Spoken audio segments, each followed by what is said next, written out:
In the heart of Southeast Asia, there is a place that seems to move to an older, quieter rhythm. It's a land of misty mountains, golden temples, and rivers that twist through the landscape like silk. But, beneath all that serene beauty, there's another story. A secret history of incredible violence that's been carved right into the soul of the country. If you really want to understand Laos, you have to start with a number that just doesn't make any sense. Between 1964 and 1973, more than 2 million tons of bombs were dropped on this small, officially neutral country. That's more than all the bombs dropped by everyone in the entire Second World War. It works out to almost a ton of explosives for every single man, woman, and child in Laos at the time. You see, the country's ancient name was Lanzong, which means the land of a million elephants. It sounds majestic, powerful, right? But the 20th century gave it a new, brutal title, the most heavily bombed nation in history. So how do you square that? The land of a million elephants and the most bombed place on Earth? That chasm, that contradiction, is really the heart of the story of Laos. To start to unravel this, we have to understand the land itself. And to do that, well, you have to look to the river. So what's fascinating is that Laos is totally landlocked. It's the only country in Southeast Asia without a coastline. It's pretty much all rugged mountains and dense green hills. But for a place with no ocean, its whole identity is defined by water. We're talking about the mighty Mekong River. It's not just a river, it's the country's main artery. It's how people trade, it's where they get their food, and it's the current that's bound everyone together for centuries. And that culture, the one that flows along the Mekong, it's ancient. You can still find its echoes in the ruins of kingdoms that were around long before those bombs ever fell. Okay, so let's rewind.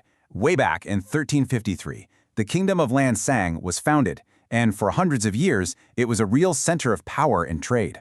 But, empires fade. By the late 1800s, it became part of French Indochina, and when Laos finally got its independence back in 1953, well, that didn't last long. The nation was immediately plunged into a civil war, and it became a pawn in a much bigger game being played right next door. And that brings us right back to that staggering number we started with. Because this wasn't some official declared war. Nope, this was all fought in the shadows, a 9-year-long bombing campaign on a breathtaking scale hidden from the world and even from most of the American people who were paying for it. It became known as the Secret War. So why Laos? Why this neutral country? Well, it all came down to geography. You see, snaking through the jungles in the east of Laos was the Ho Chi Minh Trail. This was the critical supply line for North Vietnam. To try and cut off that supply line, the U.S. unleashed a secret and absolutely relentless bombing campaign. 2 million tons. It's a number that's so big, it's hard to even picture. So let's put it this way. For 9 solid years, a plane load of bombs was dropped on Laos every 8 minutes, 24 hours a day, every single day. But here's where the story gets even more terrifying. The legacy of that war isn't just about what exploded, it's about what didn't. A lot of these were cluster bombs, which spray hundreds of smaller bombies. Well, an estimated 80 million of those little bombs failed to go off. They just buried themselves in the ground, in rice paddies, forests, villages, basically seeding the country with a deadly poison that's been waiting there for decades.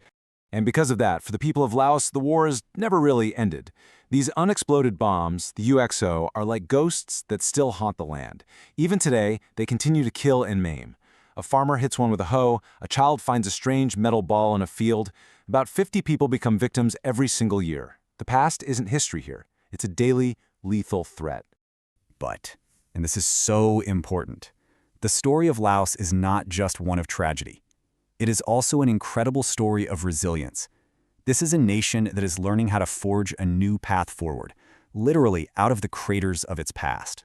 In so many ways, life here is still tied to those ancient rhythms.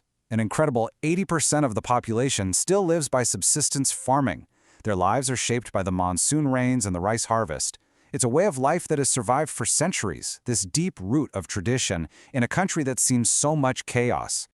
And yet, at the exact same time, Laos has opened up to the world with incredible speed. In 1990, they had about 80,000 visitors. Now, they welcome 5 million a year. This boom in tourism is reshaping their cities and creating new opportunities, bringing the hum of the modern world into this once isolated land. And what are all these visitors discovering? Well, they're finding this incredibly graceful culture, a place where sticky rice is life, where the national dish is a vibrant, spicy salad called larb. The landscape is dotted with the golden spires of Buddhist temples, and it's home to World Heritage treasures like the ancient city of Luang Prabang and the mysterious plain of jars. And now, there's a new symbol being etched onto the landscape, a ribbon of steel. The Botan-Vientiane Railway is slicing right through the very mountains that once kept the country cut off. For the first time ever, this landlocked nation has a high-speed link to its neighbors, promising a whole new era of trade and travel. And this really is the ultimate contradiction of Laos today. A nation forever shaped by the patient, slow flow of its river and forever scarred by a secret war from the sky. And now it's placing its hope for the future on a modern line of steel. So the question remains, can this land of 1 million elephants and 80 million unexploded bombs embrace this new connection without losing the quiet, resilient soul that has allowed it to endure?